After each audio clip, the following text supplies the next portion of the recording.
खरगे साहब ने मुझे जो बात बोली वो, क्योंकि वो बड़े अनुभवी नेता हैं और हमारे निर्वाचित अध्यक्ष, राष्ट्रीय अध्यक्ष, उन्होंने मुझे जो कहा वो बता रहा हूँ आपको। उन्होंने मुझे कहा, और ये उनकी जो बात है ये एक सुझाव भी है, एक निर्देश भी है एज पार्टी प्रेसिडेंट।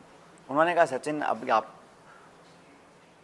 भूलो और माफ़ करो और आगे बढ़ना चाहिए, क्योंकि समय जो निकल गया वापस आने वाला नहीं है, चुनौतियाँ हमारे सामने हैं। तो हमें अभी सकारात्मक सोच रखकर आगे की तरफ देखना पड़ेगा। पार्टी जो निर्णय करती है, कर रही है, वो पार्टी के कार्यक्षेत्र में आता है। हम लोगों को तो संगठन को मजबूत करना है और चुनाव जीतना है। उस दिशा में हमें अपना पूरी ताकत लगा के काम आगे का करना है। अब किसने मीटिंग बुलाई, नहीं बुलाई, किसने क्या किसी के लिए बोला, नहीं बोला, वो सब अतीत में है। लेकिन मैं ऐसा मानता हूँ कि जो पार्टी के नियम, कानून और अनुशासन का दायरा है वो सबके लिए बराबर है। कोई छोटा कार्यकर्ता है, कोई बहुत बड़ा नेता है, हम उसके लिए अलग अलग मापदंड बनाएंगे, वो सही नहीं है। कभी कभी अलग अलग राय हो सकती है और असहमति भी हो सकती है, और एक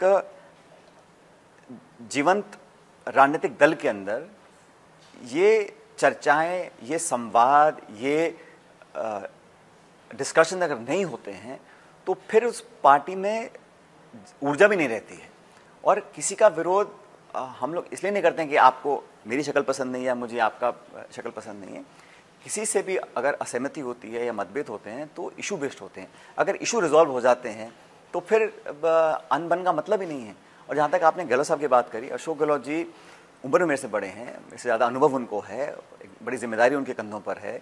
और जब मैं अध्यक्ष था तो मैंने ये कोशिश करी कि मैं सबको साथ लेकर चलूँ, और मुझे लगता है आज वो मुख्यमंत्री हैं, वो भी ये कोशिश कर रहे हैं कि हम सबको साथ लेकर चलें।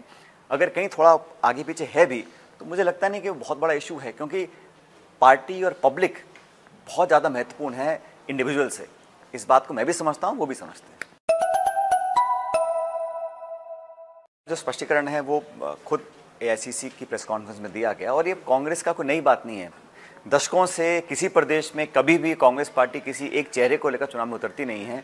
18 में मैं प्रदेश अध्यक्ष था, लेकिन हम सब मिलकर चुनाव लड़े थे। बाद में जो निर्णय पार्टी ने लिया आदि वो सब सबके सामने है। लेकिन भविष्य में क्या होगा ये बड़ा स्पष्ट है कि हम मिलकर चुनाव लड़ेंगे, और चुनाव जीतने के बाद ये तय किया जाएगा कि किसको मौका दिया जाएगा, किसको नहीं दिया जाएगा। लेकिन महत्वपूर्ण ये नहीं, महत्वपूर्ण ये है कि हम चुनाव जीतें कैसे, क्योंकि आप जानते हैं 24 का लोकसभा चुनाव भी चंद महीने बाद है। इसलिए राजस्थान का चुनाव जीतना मैं समझता हूँ बहुत महत्वपूर्ण है, और इसको जीतने के लिए पूरी ताकत हम लोग लगाएंगे।